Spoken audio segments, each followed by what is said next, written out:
3D cam, so you can see everything. The ugliness of 3D, baby. Yeah, We're here with Fast, and now we'll call him Slim Eddie Chambers, getting ready for Slim Trim Fast Eddie Chambers. for your Cruiserweight debut on August 3rd on the NBC Sports Network. As you take on, you say the name. Thabisio Mchunu, I think. That's good. I'm good, right? I'm good, right? Very good. My pronunciation is on point. Preparation for this fight's a little bit different, you know, in terms of the weight. You told me you're about 193, 194 pounds, right? Don't tell them how good of shape I'm in. But what's that been like?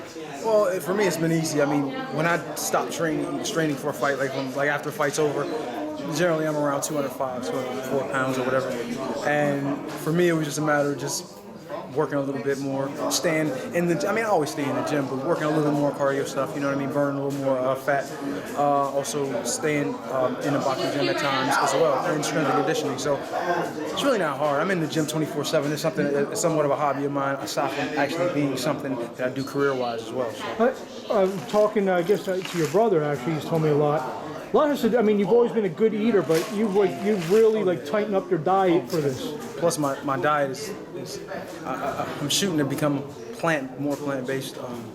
Raw vegan. It's hard. It's very hard, especially when you talk about trying to have strength and energy, especially with these 100-degree temperature days out here. You know, in the gym probably being 110. You know what I mean? It's really difficult to put just that in your body and go forward. It's a little bit harder to do, but I feel that it will give you more energy because you have put less, all that meat you put in there, I think kind of holds you back some. You know what I mean? It does give you strength, but it'll hold you back. And it'll sit there for a little bit too long and you know, do detrimental things to your body. Talk about Mr. Mchunu for a minute. He's highly ranked, yet very unknown. Talk about that. You're talking about my opponent, right? Yes. I gotta stop drinking. This is definitely not water. This is some spiked stuff. But anyway, we're not gonna talk about that. But anyways, no, he's like when you fight guys who are relative unknowns, it could be one of two reasons: they're afraid to step it up, or they just been hidden. In my case, when I was unknown, nobody really knew who I was hidden. It wasn't about being always scared to step them up. They brought me along the right pace. And I took care of business the way I was supposed to as a prospect that moved up to the next level. For his case, that better be it. Because if he does come in unprepared and he's not ready for this level, it's going to be shown and he's going to be exposed come August 3rd. You've read for probably the better part of the last 5-6 years, Eddie Chambers should be a cruiserweight. Eddie Chambers, you know, obviously you were doing big things heavyweight, and let's be honest, this is a business. You were, you know, making some decent money, fighting some big heavyweight fights, all for the heavyweight champions of the world. Now, the cruiserweight division is not known as as lucrative a division. Right. Is this all about now titles and glory? I think so. I think boxing. Anybody who wants to become a fighter, or in any business, if you want to become a basketball player, your idea is to become a champion in those sports. And me, there's no difference.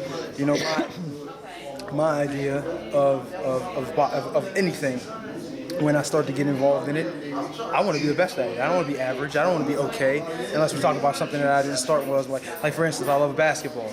So I'm okay with just learning the game and using it for conditioning and stuff like that and having fun with it because I love the sport. But when we're talking about something that I've put about 17, 18 years into, I've been a professional for 13, 14 years and worked my tail off to get to this point, I'm not taking second. I don't want to take second. When I lost to Vladimir, that was one of the toughest things for me to accept my whole career because that was my first real loss. You understand what I'm saying? And now that I'm going down to a division I'm supposed to dominate, it adds a lot of pressure.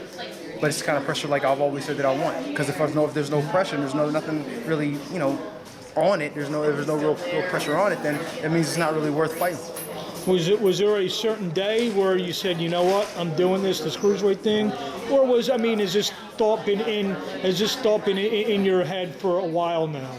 Honestly, it's been a long time coming. I mean, I would have loved to have done it when I was a little younger. You know what I mean? Not saying I'm old. I'm still primed and everything, but it's just you look at guys like David Hay, the smart ones. You know what I mean? That won their. You look at Steve Cunningham, and they won one world title. Now their net worth as far as being a fighter and the level they are when they step into the heavyweight division is a lot higher than someone who's just some upstart youngster that wants to come in and be small and be a heavyweight. You know what I mean? I think I earned my stripes the hard way. Those guys did it the smarter way, and I would have loved to have done it that way. You know what I mean? You see a lot of the other fighters like Holyfield coming from light heavy to cruiser, dominating those divisions and then going up to heavyweight. I would have liked to have done that same thing as a kid. Obviously, there's, even though you're just now starting out your cruiserweight career, there's going to be temptations. I would imagine there's going to be offers for a little bit, more business-wise to swim back up to heavyweight. I mean, is this? Are you staying cruiserweight, or if the right opportunity comes along against, maybe a guy? I mean, you've already said that, and most heavyweights have said, after the Klitschko's, it's very wide open. Very, and I think it's going to be a very hot division. There's no question. If there's opportunities with guys, and me and Bashir talked about this, my trainer, we already talked about it. The best thing to do is, if we're going to go back up, and if the right, fights present themselves for titles, opportunities like that would be against the smaller guys, the smaller. Name heavyweights, like Tomas Adamek, Hay, Chisora, those guys, even though they're slightly heavier, those are more interesting fights, you know what I mean? And if they're going to try to give us the big guys, we'll take the big guys, but we're going to take the big guys for the right pay. Yeah, and exactly. it's because no one really ever believed in me as a heavyweight, and I understand that, and it's okay, because I was so small, it's hard to believe somebody like me can reign as a heavyweight champion. When they look at me, they look at one of those big guys get in the ring with you is going to be lights out. So I can understand that. But at this point in time, I've done a lot for, I don't want to say a lot for boxing. Boxing has done a lot for me. But I've done a lot. I've done a lot in this sport. And I feel that, at this point in time, it's about time that, I get paid a little bit more. You know what I mean? A little bit, paid more attention, more money, more respect. And when they start to do that, obviously the bigger chicks will come in and with the bigger fights. Well, I've had huge fights. I'm not gonna say I've had huge fights, but I think that at this point in my career, everything has to be for something, and I don't want well, we're gonna give you this one, and and then for this is for the next one. It's not for purse. It's for purpose. It's like, all right, I heard enough of that in my career. That's been the story of my career. Let's step up now to where I start getting meaningful fights, meaningful money for the duration. I think for the first time in your career, and I've been around you probably since your 7th or 8th pro fight. Man, we're getting old, man. You're gonna be the bigger guy, at least height-wise. I don't remember the last time that's happened. Let's talk about that. I'm trying to think of the last time is actually in '08. I think I fought Levine Castillo. Yeah, he's about your size. And guess what? Southpaw. He was a southpaw, and I fought him. I broadcast that. Yeah, of course. He was the Blue Horizon, so you. But yeah, southpaw. First guy in years that was shorter than me. He was about 5'10". You know what I mean? Similar situation here. But he had a ton of experience. He's been I think a few former champion, if I'm not mistaken, or at least continental. And it was something. It wasn't hard. I don't want to say it wasn't a hard fight, but it was a good fight. It was something that I needed. I haven't had a cruiserweight fight in a long time, and I didn't fight anybody that was close to my size. But I ended up stopping him, and that was that. Now this kind of resembles that. Only thing, this is a young guy that feels like he has something to prove. But I have a lot to prove, and a lot of pressures on me. So that's how I'm going to go in and fight. Anything you want to say in closing? Mark Johnson. No. Just tune in. No, stop. No. Tune in to the fight. August 3rd. It's gonna be a great fight.